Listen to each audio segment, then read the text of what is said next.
है और ADG law and order Uttar Pradesh Prashant Kishor कुछ ही देर में शाम को प्रेस कॉन्फ्रेंस भी कर सकते हैं। हो सकता है इसको लेकर बड़ी जानकारी।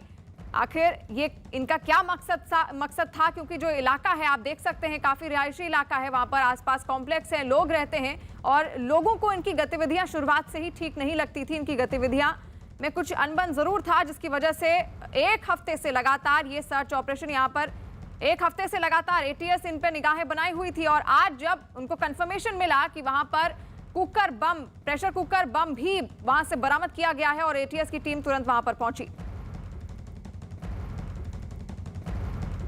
आप यही गिराने वाले भाई साहब? अभी कब से यहाँ पे एक्टिविटी बढ़ी है?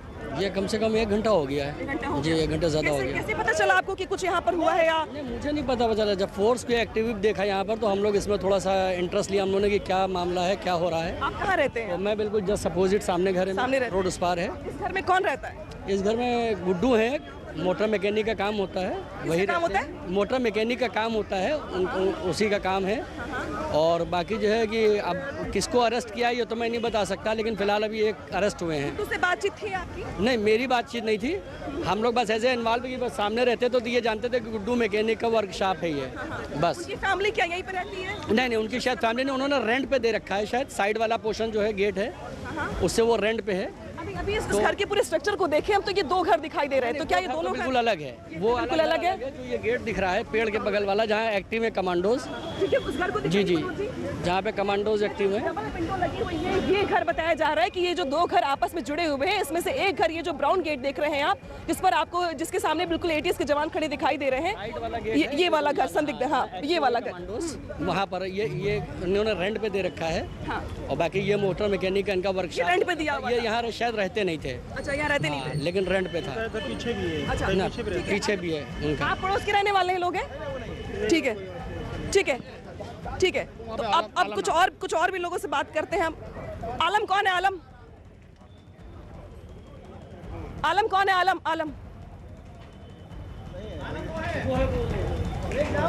आलम जी इधर आइए। ये बताइए कि अभी इसके घर के बगल में रहते हैं आप? जी। कहाँ रहते हैं आप? हम यहाँ पे रहते हैं। यहाँ पे रहते हैं। ये पुलिस की एक्टिविटी कब से बढ़ी? ये 3 घंटे पहले से है। अच्छा जी। तो उसके पहले क्या आप लोगों ने कुछ अपडेट किया था या कैसे यहाँ पे एक्टिविटी बढ़ी? अब हमें जो देखने को मिला, अचानक पुलिस को देखने को मिला है, फोर्स लग गई है, नाकाबंदी कर दी गई, 3 घरें सील कर दी गई है। कौन रहता था उस घर में? उस घर में शाही साहब हैं, उनके बगल में सिराज साहब हैं, उनके बगल में रियाज साहब हैं। जी। तो ये लोगों की एक्टिविटी कैसी थी? ये बहुत कुशल आदमी थे, बहुत सज्जन लोग थे। सज्जन लोग? जी। तो लेकिन ये तो बताया जा रहा है कि इसके अंदर बम है, 2 आतंकवादी पकड़े गए हैं। क्या अचानक क्या हुआ क्या नहीं हुआ, इसके बारे में हमें भी जानकारी आप लोग के जरिए मिल रही है। जी। ये क्या घर रेंट पे दिया हुआ था? ये घर क्या रेंट पे दिया गया था? ये 3 घर के बारे में किस घर की जानकारी आप हमसे ले रही हैं? जिस घर में गुड्डू रहते हैं, जिस घर के बारे में कहा जा रहा है कि जहाँ पर एटीएस की पड़ताल चल रही है, ऑपरेशन चल रहा है, जी, उसको लेकर। तो ये 3 घरों को सील कर रखे हैं, तो इन घर में हम कौन सा माने कि इसकी जानकारी? शायद किसके घर? शाहिद का पहला घर है, रियाज साहब का दूसरा घर है, सिराज साहब का तीसरा घर है। शाहिद की एक्टिविटी क्या थी? शाहिद कहाँ रहता था? ये शाही साहब जो हैं, इनकी उम्र कम से कम 50 से आसपास होगी और बहुत ही सज्जन और अच्छे व्यक्ति हैं। क्या इनके बच्चे भी हैं? इनका बच्चा एक फहद है जो कि 14 साल का है और एक बच्चा हमद है जो कि 9-10 साल का होगा। ठीक है। ये शाहिद साहब करते क्या है, पेशे से क्या करते हैं? ये 10 साल पहले अपना वहाँ सऊदी में थे, उसके बाद जब वहाँ से लौट के आए हैं तो ये अपने वर्कशॉप बना लिए हैं। जी, यहीं पर रहते थे। 10 साल पहले सऊदी में थे? जी। जो हमें जानकारी है 10 साल पहले आए हुए। लेकिन कहा तो जा रहा है कि पाकिस्तान में थे वो, या पाकिस्तान से तार जुड़े हुए उनके? तो मुझे जो जानकारी है वही हम आपसे बता सकते हैं। घर जाना आना था उनके आपके? जी हाँ, आते जाते थे। कभी आपको ऐसा लगा कि एक्टिविटी जो है उनकी बहुत ठीक नहीं है, या कुछ ऐसा है जो संदिग्ध है? नहीं, हमें ऐसा नहीं लगा। तो लखनऊ से बड़ी खबर आप देख रहे हैं और अनामिका हमारी संवाददाता वहां पर जुड़ी हुई है। अनामिका, काफी सारे नाम भी इसको लेकर सामने आ रहे हैं, गुड्डू का भी नाम सामने आ रहा है। आखिर जो 2 संदिग्ध पकड़े गए हैं वो क्या इन्हीं में से एक है?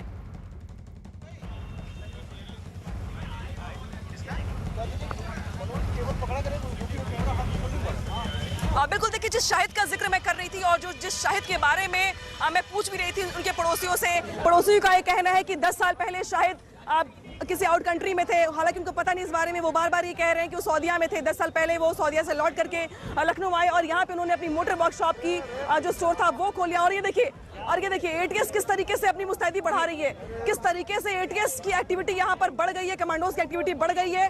पहले 2 ही एटीएस के कमांडोज थे, लेकिन अब यहाँ पर बढ़ा के उनकी संख्या 13 कर दी गई है। और एटीएस की निगाहें पर वही गेट है जो शाहिद का घर है। शाहिद वो शख्स जिसकी उम्र 50 साल है, जो 10 साल पहले सऊदीया से लौट करके आया है और उसने आने के बाद यहाँ पर मोटर वर्कशॉप जो है वो खोल लिया। यहाँ पे गाड़ियाँ वॉश होती हैं, काम होता है गाड़ियों का। लेकिन उसके 2 बच्चे हैं, विद फैमिली वो यहाँ पर रहता था। और जैसे ही पड़ोसियों को इस बात का पता चला कि यहाँ पर एटीएस की यहाँ पर ऑपरेशन चल रहा है, तो उनको भी समझने में बहुत मुश्किल हो रही थी कि वो शायद जो उनसे सुबह शाम मिलता था, अचानक उसके घर पे इस तरीके से एटीएस की रेड कैसे पड़ी है और यहाँ पे सर्च ऑपरेशन कैसे चल रहा है। दूसरी बड़ी बात ये यहाँ पर शिवानी कि आज से 4 दिन बाद प्रधानमंत्री मोदी का बनारस दौरा है। उत्तर प्रदेश आ रहे हैं प्रधानमंत्री, और इस लिहाज से इतने बड़े आतंकी घटना को होने से पहले बड़ा खुलासा किया एटीएस ने। यानी कि जितनी बड़ी घटना या वारदात होने की गुंजाइश थी, क्योंकि जिस तरीके से यहाँ पर प्रेशर कुकर के साथ हैंड ग्रेनाइड और हैंड ग्रेनाइड के साथ वैसे मटेरियल जिनके जरिए आप हाथों से बम बना सकते हैं, वो सारी चीजें यहाँ से बरामद हुई हैं। और इससे ये माना जा रहा है कि इनकी रणनीति क्या थी, इनकी प्लानिंग क्या थी। क्योंकि प्लानिंग की अगर बात की जाए तो आज से 4 दिन बाद प्रधानमंत्री मोदी का भी उत्तर प्रदेश दौरा है, तो इनसे पूछताछ में ये बात पता चलेगी कि आखिर इनके निशाने पर कौन था। दूसरी बड़ी बात ये कि जिस इलाके में मैं मौजूद हूँ, ये दुब्बगा का इलाका है। दुब्बगा का ये अदनान पल्ली नाम का इलाका है। ये सीते विहार और अदनान पल्ली मुस्लिम बहुल इलाका है ये, जिसकी कुछ दूरी पर आगे बढ़ेंगे आप तो केंद्रीय राज्य मंत्री कौशल किशोर यहाँ पर रहते हैं और वो इसी इलाके से सांसद भी हैं। लिहाजा बड़ी बात यह है कि आखिर आतंकियों के निशाने पर कौन था, और जिस तरीके से एटीएस ने पकड़ा है, खुलासा हो रहा है, पूछताछ हो रही है, बहुत सारी बातें अभी निकलकर सामने आएंगी कि पीएम मोदी के दौरे के 4 दिन पहले ऐसी घटना हो जाती है। तो जिस तरीके से उत्तर प्रदेश की अमनो हवा में आग लगाने की जो कोशिश थी, सुकून में जो आग लगाने का प्रयास था आतंकियों का, उसका बड़ा खुलासा किया एटीएस ने आज। और एक बड़ी घटना को होने से पहले ही आतंकियों के जो इरादे थे उनको तार-तार कर दिया है। शिवांगी, बिल्कुल, ये बड़ा सवाल है कि आखिर इनका मकसद क्या था, किस योजना से यहाँ पर थे। अनामिका, जो कहा जा रहा है कि गुड्डू वहां पर वर्कशॉप चलाता था, क्या किसी तरह की उसकी गतिविधियां संदिग्ध थी? आखिर लोगों को क्या इस बात की भनक नहीं लग पाई थी पहले? उनकी क्या प्रतिक्रिया है, लोगों का क्या कहना है उसको लेकर?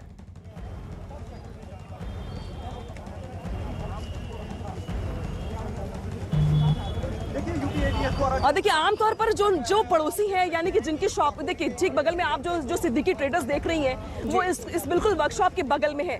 ऊपर घर है, कोई रहता है, पूरी फैमिली रहती है, लेकिन नीचे पूरा का पूरा कॉम्प्लेक्स बना हुआ है। इस कॉम्प्लेक्स में 20 से 25 शॉप है अलग अलग चीजों की। तो इसको पहले जब आज सील किया गया तो यहाँ पे जो शॉपकीपर्स है, यानी कि जो पूरा का पूरा इलाका है वो मार्केट का इलाका है, घनी आबादी वाला इलाका है। लिहाजा जो शॉप वाले थे इनसे सुबह शाम का इंटरेक्शन था शाहिद के साथ और गुड्डू के साथ, जिसको पुकार से गुड्डू लोग कह रहे हैं। लेकिन उनको इस बात की भनक लग ही नहीं पाई कि जो चीज अंदर जो बाहर दिखाई दे, जिसके साथ वो सुबह शाम उठते बैठते हैं, आप हाल चाल पूछते हैं, चाय पीते हैं, बगल में चूंकि शॉप होती है तो वैसे भी आमतौर पर जो है बातचीत होती है। ये देखिए अगली महत्वपूर्ण तस्वीर वो ये देखिए जिसका मैं जिक्र कर रही थी कि जो कंटेनर्स ब्लैक कंटेनर्स जो लाए गए, अंदर से जो महत्वपूर्ण सबूत अंदर से एटीएस कमांडोज को मिले हैं, अब वो अब ब्लैक कंटेनर्स में ला करके बॉक्स में ले जा करके अब पुलिस अपने पास लेके जा रही है। और जिसका मैं जिक्र कर रही थी कि प्रेशर कुकर से लेकर के वो चीजें, वो मटेरियल जो बम बनाने के लिए इस्तेमाल होते हैं, उसको लेकर के एटीएस के जो कमांडोज हैं अब वो यहाँ से लेकर जा रहे हैं। यानी कि प्रेशर कुकर, सल्फर से लेकर के बहुत तमाम सारी चीजें, छोटे छोटे तार के टुकड़े, इसके अलावा और भी बहुत सारे मटेरियल्स हैं ग्रेनाइड बनाने के लिए, अब वो यहाँ से बरामद हुए हैं। जिसके बाद उसको ब्लैक कंटेनर में रख करके यहाँ से ले जाया गया है और उसको सुरक्षित रखा जा रहा है ताकि बाद में इसकी छानबीन हो सके कि ऐसे मटेरियल्स और इनका होता क्या और ये करते क्या। लिहाजा अभी जो पूछताछ चल रही है वो तो जारी है, लेकिन जो सामान वहां से बरामद हुए हैं अब उसको लेकर के एटीएस से जो कमांडर्स हैं उन्होंने अपनी कस्टडी में ले लिया है। और चूंकि अब यहाँ पे भीड़ ज्यादा बढ़ रही है, लिहाजा लोगों को तितर बितर किया जा रहा है, लेकिन जो कमांडोज है वो उसी गेट पर जमे हुए हैं जिस पर उनको सबसे ज्यादा शक है और जहां पर वो ये कोशिश कर रहे हैं देखने की, या बाहर से देखिए अगर आप पुलिस अब लोगों को पीछे चुकी कर रही है, अब कमांडोज को एरिया दिया जा रहा है कवर करने के लिए, लिहाजा मीडिया की टीम को भी या बाकी लोगों को किनारे किया जा रहा है। तो अभी ये ऑपरेशन आगे बढ़ रहा है और इससे जो पल पल क्षण की चीजें निकल करके आ रही है वो सबसे पहले न्यूज़ 18 पर हम आपको दिखा रहे हैं। बिल्कुल, तो लखनऊ से तस्वीरें